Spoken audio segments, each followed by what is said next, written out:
Víte, komu říkali druhý Baťa? Kdo řídil výrobu bot od Indii až po Afriku? Málem umřel na ostrově Jáva, aby se následně stal celosvětovým odborníkem na výrobu obuvy?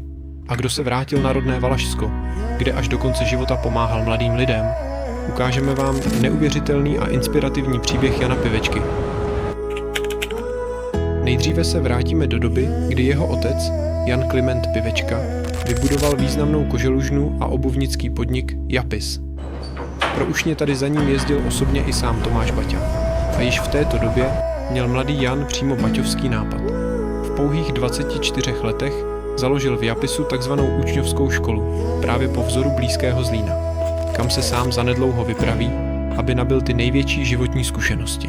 V září roku 1946 přichází nabídka, která mu doslova změní život.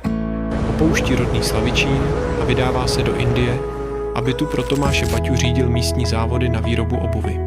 Nešťastně se ale zamiluje a na své přání se přesouvá řídit další z Baťových podniků, tentokrát na Jávu. Tam málem umírá na těžký průběh nákazy žloutenkou. Ve Slavičíně je po komunistickém převratu mezitím rodinný podnik Japis znárodněn. Jan Pivečka zůstává v zahraničí a začíná jeho více než 40letý nedobrovolný exil. Během té doby se věnuje rozvoji výroby obuvy, především v Africe, a stává se jedním z nejuznávanějších odborníků na modernizaci obuvnického průmyslu na světě. Po tomto období opouští firmu Baťa a míří do Německa, kde z obuvnického závodu v Hanau vybuduje jeden z nejmodernějších podniků v Evropě. Poté se po 44 letech vrací domů do Československa.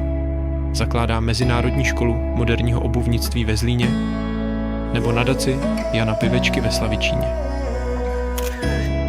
Ta i dnes po dlouhých letech podporuje talentované studenty, školy, ekologické projekty a rozvoj celého regionu a učí je: nikdy to nevzdávej.